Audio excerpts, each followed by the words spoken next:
Hello welcome दोस्तों, mail का आप लोगों का स्वागत करता हूं हमारे कोई इंटरेस्टिंग ब्लॉग में। बहुत दिनों से आपसे मेरे एक बाइक से रिलेटेड आपको एक क्वेरी शेयर करनी थी, लेकिन वो ब्लॉग बनाने का टाइम ही नहीं मिल रहा था। आज भी टाइम नहीं था, लेकिन मैं अभी घर जा रहा हूं तो सोचा जाते जाते आपसे वो बात कर ही लूं। एक बार मैं दिखा देता हूँ कि आपको प्रॉब्लम क्या थी।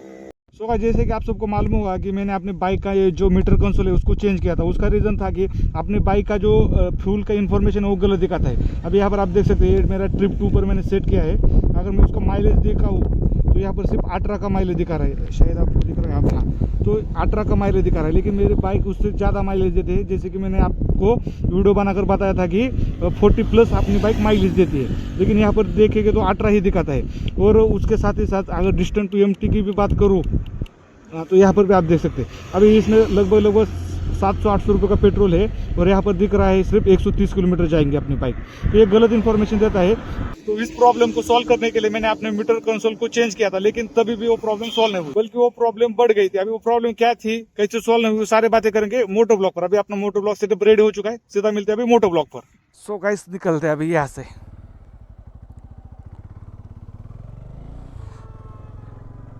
ओके जैसे कि मैंने आपको कहा था, मैंने अपने मीटर कंसोल को चेंज किया था, लेकिन वो तभी भी प्रॉब्लम सॉल्व नहीं हुई थी। जो फ्यूल से रिलेटेड इन्फॉर्मेशन है वो गलत ही दिखा रही थी। और मीटर कंसोल चेंज करने के बाद एक और प्रॉब्लम सामने आई गाइस। वो जो प्रॉब्लम थी वो थी एबीएस की प्रॉब्लम। तो गाइस सारी बातें मैं आपको विस्तार से बताता हूँ तो अच्छे से आपको समझ में आएगा। तो क्या हुआ ना गाइस, जो अपना मीटर कंसोल है, जो फ्यूल की इन्फॉर्मेशन है वो गलत दिखा रहा था। तो मैं सर्विस सेंटर पर गया, मैंने उनसे सारी बातें बोली, तो उन्होंने कहा कि आपका मीटर चेंज कर देंगे। मीटर चेंज करने का कोई प्रॉब्लम नहीं था क्योंकि वारंटी में था। तो मैंने कहा ठीक है भाई, मीटर भी नया मिल जाएगा, और पहले पुराने वाले मीटर पे मेरे क्रैचेस भी बहुत पड़ गए थे। तो ठीक है बोला। तो उन्होंने 1 हफ्ते बाद मेरा मीटर आया, मीटर इंस्टॉल किया। जैसे ही मैंने मीटर इंस्टॉल किया तो यहाँ पर एबीएस की लाइट ब्लिंक होना चालू हो गया, मतलब मेरा एबीएस काम करना बंद हो गया था।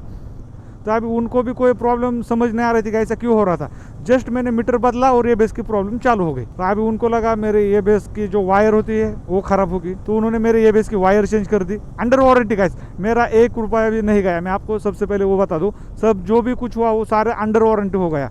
तो उन्होंने पहले मेरे जो एबीएस के वायर थे उसको चेंज किया, तभी भी अपना एबीएस वर्क नहीं कर रहा था। बाद में उन्होंने जो एबीएस की प्लेट होती ना उसको चेंज किया, दोनों टायर की, आगे और पीछे की, तभी भी कुछ प्रॉब्लम सॉल्व नहीं हुआ। तो अपनी बाइक में एबीएस यूनिट का पार्ट होता है, उसी से अपना एबीएस और जो अपना ईसीयू होता है ना वो कोऑर्डिनेट करते हैं। तो उनको लगा कि वो एबीएस यूनिट का पार्ट खराब हो गया होगा।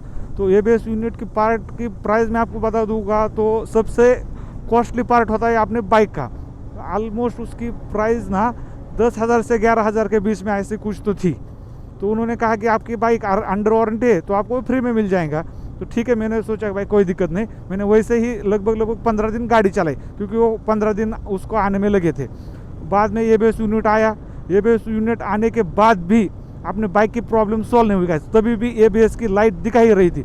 अभी उनको भी समझ नहीं आ रहा था ऐसा क्यों हो रहा है, और किसी को भी, क्योंकि उन्होंने जो उनके जो सीनियर ऑथराइज पर्सन थे ना उनको भी कॉल किया था, उनको भी हर एक चीज़ बता दी। हर एक चीज़ एबीएस से रिलेटेड जितने भी चीज़ें थी अपने बाइक में उन्होंने सारे रिप्लेस कर मुझे दी, लेकिन तभी भी प्रॉब्लम सॉल्व नहीं हुआ। और साथ ही साथ जब मैंने मीटर कंसोल चेंज किया उसके बाद भी आपने जो फ्यूल की इन्फॉर्मेशन है वो भी गलत दिखा रही थी। तो भाई सारे लोग कंफ्यूज हो गए कि अभी इसका करे तो क्या करे। पहले एक प्रॉब्लम थी, अभी एक अलग से दूसरी प्रॉब्लम क्रिएट हो गई। तो सर्विस सेंटर वालों को भी ना अभी क्या करे वो उनको भी समझ नहीं आ रहा था, क्योंकि ये भी से रिलेटेड जितनी चीज़ें थी उन्होंने पहले ही चेंज कर दी थी। और साथ ही साथ अपना जो फ्यूल की इन्फॉर्मेशन गलत दिखाता है उसके लिए उन्होंने अपना मीटर कंसोल भी चेंज कर दिया, तभी भी वो गलत ही इन्फॉर्मेशन दिखा रहा है। तो अभी उन्होंने सीधा अपने हाथ खड़े कर दिए, बोले हमसे तो नहीं होगा। मैंने कहा ठीक है भाई, देखो मीटर कंसोल में जो इन्फॉर्मेशन दिखा रही थी फ्यूल की वो गलत होगी तो चलेगा, लेकिन मेरा एबीएस तो चालू करके दीजिए, क्योंकि एबीएस के अलावा गाड़ी चलाना बहुत ज़्यादा रिस्की है गाइस। क्योंकि सबसे पहली मेरी बाइक थी ये 200+ सीसी बाइक, मैंने इससे पहले कभी नहीं चलाई थी, सीधे मैंने इस बाइक को चला है। और वो मुझे इतनी आदत लग गई थी ना एबीएस की, मतलब आप पूछो ही मत। विदाउट एबीएस मुझे गाड़ी चलाने में डर लग रहा था गाइस लिटरली, क्योंकि मेरी जो आदत है ना वो मैं ऐसा अर्जेंट क्विकली ब्रेक दबाता हूँ, तो उसकी वजह से ना वो टायर स्किड करते थे विदाउट एबीएस।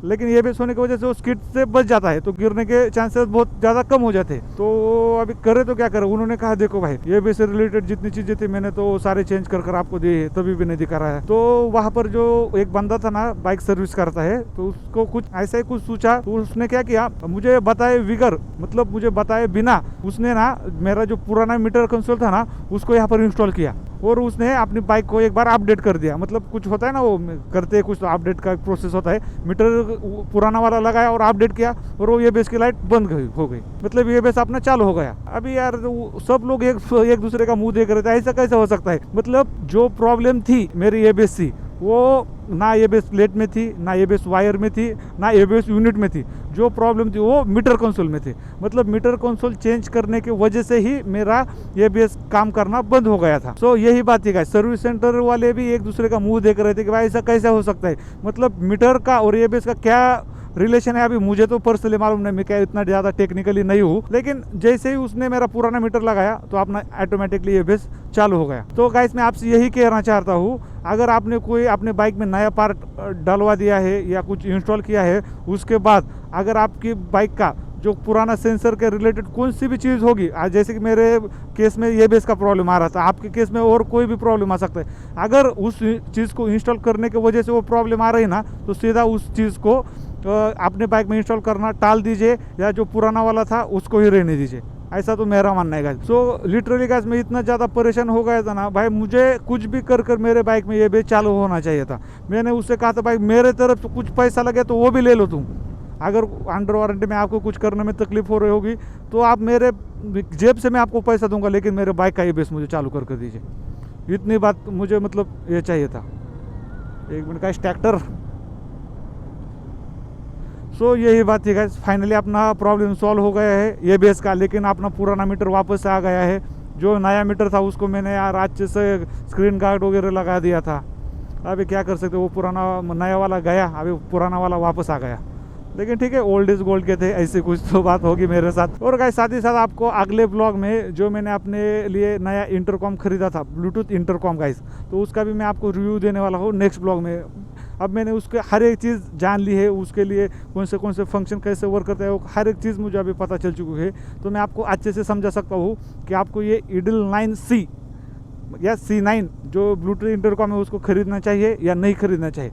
उसके रिगार्डिंग मैं आपको हर एक इन्फॉर्मेशन दूंगा अगले ब्लॉग में, उसको भी आपको देखना होगा अगर आपको ब्लूटूथ इंटरकॉम खरीदना है तो। गाइस मिलते हैं अभी कल।